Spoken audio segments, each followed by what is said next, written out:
Thank you for welcoming me onto your screens, onto your phones, depending on how you're watching this. I'm Eddie, and this is The Rollback. Folks, I'm here to talk to you today about Guardians of the Galaxy Volume 3, aka the most emotional rock opera I've ever seen. So the synopsis. Peter Quill is still reeling from the death of Gamora.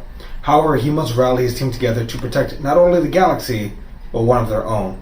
Failure to do so may result in the utter destruction, not just of the universe, but of the Guardians themselves. So, this movie was highly marketed on the idea, the concept that the Guardians were going to end. James Gunn famously said that this is going to be the last film with this iteration of the Guardians, which typically means one of two things. People are going to retire, and what everyone was scared of, people were going to die. And in case you didn't see the trailers, they were hyping it quite a bit that people were going to die in this film, and we were all worried, myself included. Though I'll be honest with you, I was more like, I wonder who's going to die rather than worried for anyone. And then I started watching this movie, and James Gunn hooked me in again. Gunn is a very emotional director. He's very good at making you feel invested in these characters, these emotional moments. He may be the most underrated director that we've had in quite some time because you get emotionally invested in these characters and what they do. Not to take anything away from the actors, they do their job very well. For a lot of them, this is like their third, fourth, fifth time playing these particular roles. So it's no surprise that they're heavily invested in it, like they care. But it's just, there's something about the realism of these aliens that just hits close to home that you get attached to. That said though, I should probably start talking about the pros of this film. This film looks very different from everything else Marvel has produced in quite some time. A different filter, a different look, different camera shot, also the way that they shoot everything. This film has possibly the best action sequence in the entire MCU. Maybe even including the portal scene, because there's a scene where I listen to that song, how's it go? No, slave till Brooklyn. No, slave till Brooklyn. Anyway, look, there's a part when they're listening to that song and leads into a really great battle, like a hallway fight scene that's just out of this world amazing. That's one thing also, the needle drops in this movie are for the most part a hit. Like, it's not like the first Suicide Squad where they were just dropping songs left and right, like, oh hey, this is relevant. All these songs felt like they were picked not just because they were popular, but because they were relevant to what we were watching. But yeah, this movie looks different. It looks different from everything else that the MCU has produced in quite some time. And you can tell that's made with love. You know what I mean? He has this director's touch on it, whereas other film directors nowadays, it feels like everything's kind of cookie cutter, straightforward, same look, same palette, same everything. The Guardians were allowed, this one film at least, was allowed to have more individualistic flavor, which is a good thing. This film is also incredibly emotional. I'll be honest, there are plenty of moments that got me. In particular, all the flashbacks with Rocket, which I'm grateful that they spread out the whole Rocket backstory throughout the film, because I think if they had shown it all to us in one shot, I don't think anyone could have continued the film, because it's a lot to take in. Yeah, honestly, every moment I got misty-eyed was during the Rocket scenes, because maybe you guys can relate to this. I imprinted my dogs, Ace and Biscuit, my boys, kind of on Rocket, and yeah, I don't know why, it gets you. I think maybe other people with dogs, maybe they'll understand. Let me know. Maybe I'm wrong, maybe I'm weird, or maybe I'm right. I don't know. There's also a lot of moments in this film between not just Rocket, but also all the other Guardians. Between Peter, Gamora, between Nebula and Drax, and Mantis. There's a lot of... and Groot, I guess technically Groot.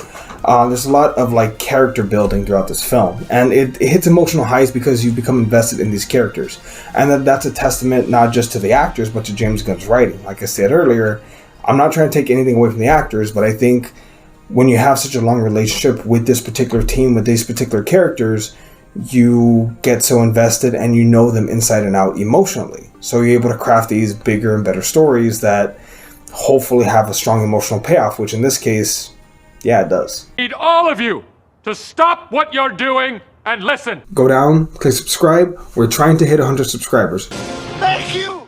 So we can't talk about the film without talking about the villain, the High Evolutionary. Now, I'll be honest with you here. This villain's a son of a bitch.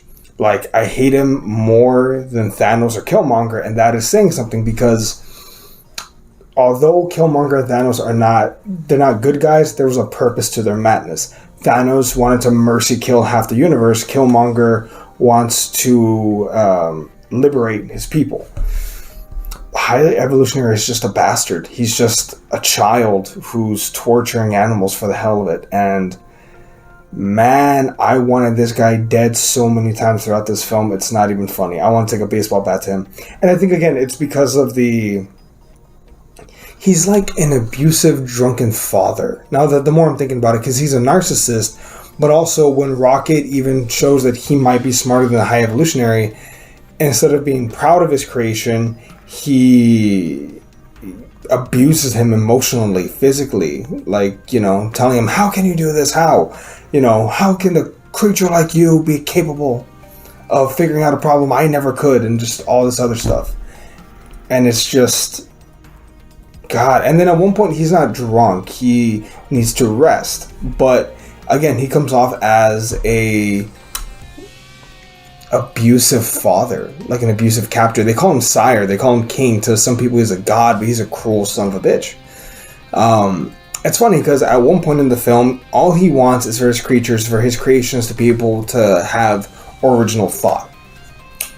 And it's funny because when they finally get original thought, when they finally decide to start thinking for themselves and they pull guns on him, he kills them all.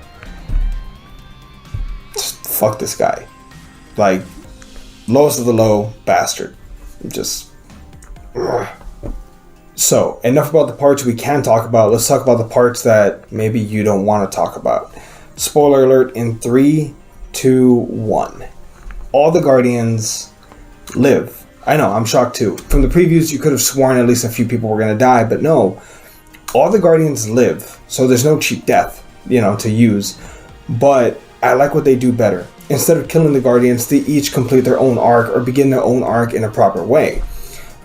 In Peter's case, he goes back to Earth to reconnect with his grandfather. He gets over the loss of Gamora, or at the very least comes to terms with it.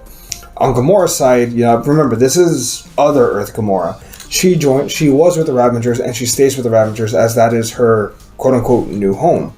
Mantis goes off to find herself, while Drax and Nebula stay on Nowhere to help foster the new kids and build a new society, a new world on the head of the Celestial. And Groot and now Captain Rocket Raccoon leads the Guardians, the new team going into the future. And it's funny because it's sad and it's not, because at least they didn't have to end on a downer. In most films, they have to kill off characters.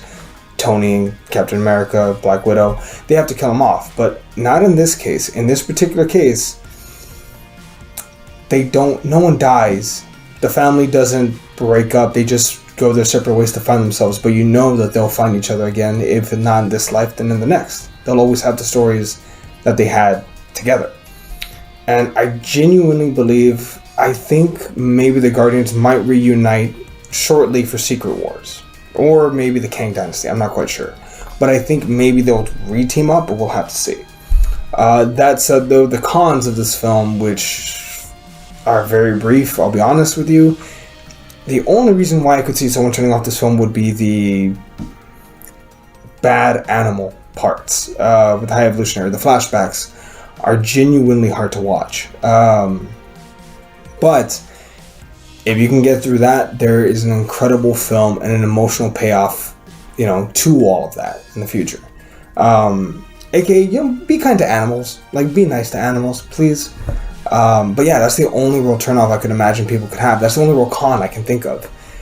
All that said, though, this film is an A+. And let me just say, this movie was made with more love than most of the films are ever afforded. You can tell this movie was made by someone who cares, genuinely that cares.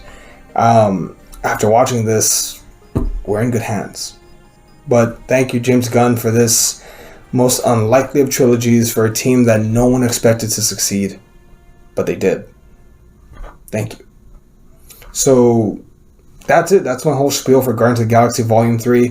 What did you guys think? Have you seen it yet? Comment down below. What do y'all like? Also, if you wouldn't mind, hit the subscribe button. We're trying to grow. Yeah, we'd appreciate it. And, you can check out our podcast via the link down below as well, okay? And, yeah, we'll see everyone.